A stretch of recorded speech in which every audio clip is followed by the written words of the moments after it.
एनकुळ विकास सेवा सोसायटीच्या कारभारावर गंभीर आरोप, बोगस कर्ज प्रकरणाच्या चौकशीची मागणी.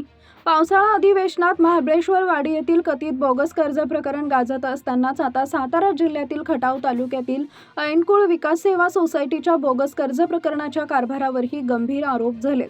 खटाव तालुक्यातील एनकुळ विकास सेवा सोसायटी मर्यादितच्या कारभारावर गंभीर प्रश्न उपस्थित करत शेतकरी व सभासदांनी सहाय्यक निबंधक सहकारी संस्था वडूज यांच्याकडे सलग निवेदन सादर केली आहेत.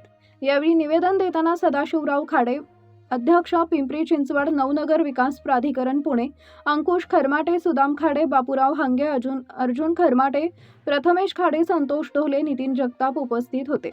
सोसायटीतील सभासदत्व प्रक्रिया, पीक कर्ज वाटप, आर्थिक व्यवहार तसेच कथित बोगस कर्ज प्रकरणाची सखोल चौकशी करून दोषींवर कठोर कारवाई करावी अशी मागणी करण्यात आली आहे. निवेदनानुसार अनेक पात्र शेतकऱ्यांना सभासदत्व मंजूर करण्यात आलेलं नाही, तसेच शेअरची रक्कम व प्रवेश फी स्वीकारूनही सभासदत्व नाकारल्याचा आरोप करण्यात आलाय.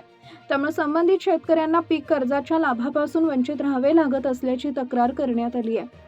याविषयी सोसायटीच्या कामकाजात कथित आर्थिक गैरव्यवहार, कर्ज वाटपातील अनियमितता, लाभार्थ्यांबाबत भेदभाव, नियमबाह्य निर्णय तसेच बोगस कर्ज प्रकरणाची स्वतंत्र व निष्पक्ष चौकशी करून संबंधित दोषींवर कायदेशीर कारवाई करण्याची मागणी निवेदनातून करण्यात आली आहे. प्रसार माध्यमांशी बोलताना सदाशिवभाऊ खाडे म्हणाले की मागण्यांवर तातडीनं सकारात्मक निर्णय न घेतल्यास 1 ऑगस्ट 2026 पासून आमरण उपोषण सुरू करण्यात येईल असा इशारा शेतकरी व सभासदांनी प्रशासनाला दिलाय.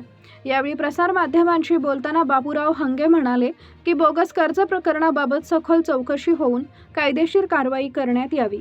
या निवेदनामुळे एनकुळ विकास सेवा सोसायटीच्या कारभाराबाबत तालुक्यात चर्चा रंगली असून प्रशासन या प्रकरणात कोणती भूमिका घेते आणि चौकशीची प्रक्रिया कशी राबवते याकडे आता सर्वांचं लक्ष लागलंय. Bureau report, DSP news live.